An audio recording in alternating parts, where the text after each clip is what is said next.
नमस्कार दोस्तों, वोकेशन के इस यूट्यूब चैनल पर एक और वीडियो में आप सभी का स्वागत है, जिसमें आज हम लोग पोज अधिनियम के बारे में जानेंगे जो हाल फिलहाल में चर्चा में बना हुआ है। तो चलिए इस वीडियो की शुरुआत करते हैं और जानते हैं हम लोग पोज अधिनियम क्या है। सबसे पहले हम लोग जानते हैं कि ये चर्चा में क्यों है। हाल ही में सर्वोच्च न्यायालय द्वारा राजनीतिक दलों में कार्यस्थल पर महिलाओं का यौन उत्पीड़न, जिसमें रोकथाम, निषेध और निवारण अधिनियम 2013, जिसे सम्मिलित रूप से पोज अधिनियम कहा जाता है, इसकी प्रायोज्यता के संबंध में एक जनहित याचिका यानी PIL पर सुनवाई की गई।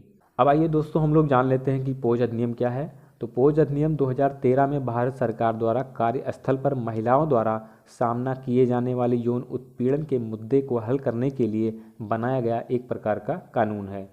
तो दोस्तों इस बात से हमको ये पता चलता है कि जो कार्यस्थल पर महिलाएं जहां पर काम करती हैं उनके लिए वहां पर एक सुरक्षित वातावरण तैयार कराने के लिए यह अधिनियम लाया गया था। जैसा कि आगे कहा गया है कि इस अधिनियम का उद्देश्य महिलाओं के लिए एक सुरक्षित और अनुकूल वातावरण बनाना तथा उन्हें यौन उत्पीड़न के खिलाफ सुरक्षा प्रदान करना है।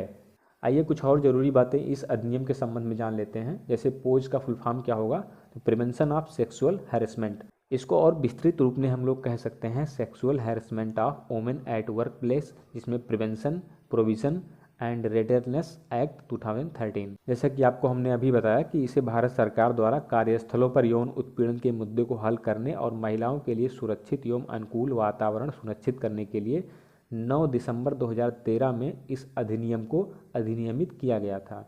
और लागू कब किया गया था दोस्तों, तो इसको 23 अप्रैल 2013 में इसे लागू किया गया था।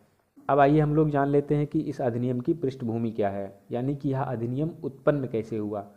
तो पोज अधिनियम की उत्पत्ति विशाखा एवं अन्य बनाम राजस्थान राज्य मामले में, यानी कि यह राजस्थान का मामला है जिसमें विशाखा एवं अन्य बनाम राजस्थान के मध्य एक केस चला था, वर्ष 1997 के सर्वोच्च न्यायालय के ऐतिहासिक फैसले में निहित है, जिसने महिलाओं को यौन उत्पीड़न से बचाने के लिए विशाखा दिशा निर्देश तैयार किए।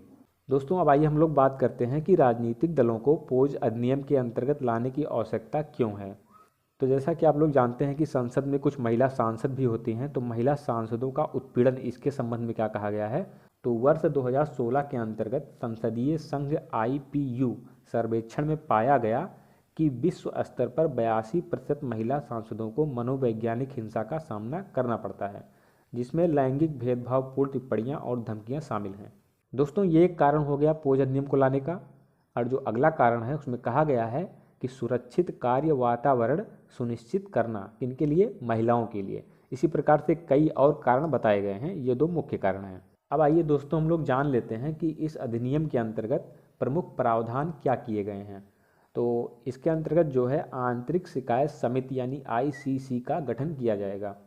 किस प्रकार से किया जाएगा और कैसे किया जाएगा, जैसे यौन उत्पीड़न की शिकायतें प्राप्त करने और उनका समाधान करने के लिए नियोक्ताओं को 10 या अधिक कर्मचारियों वाले प्रत्येक कार्यस्थल पर एक ICC यानी आंतरिक शिकायत समिति का गठन करना आवश्यक है। कहने का मतलब यह है दोस्तों कि जैसे कोई महिला कहीं पर काम करती है या कई महिलाएं कहीं पर अगर काम करती हैं, तो उस कंपनी या संस्था की जिम्मेदारी होगी कि वो एक जो है आंतरिक शिकायत समिति का गठन कराए, जिसमें 10 या उससे अधिक सदस्य हों और वो लोग जो है महिलाओं की शिकायतों की सुनवाई करें। तो दोस्तों ये थी एक छोटी सी जानकारी पोज अधिनियम के बारे में। मिलते हैं किसी और वीडियो में, तब तक के लिए नमस्कार।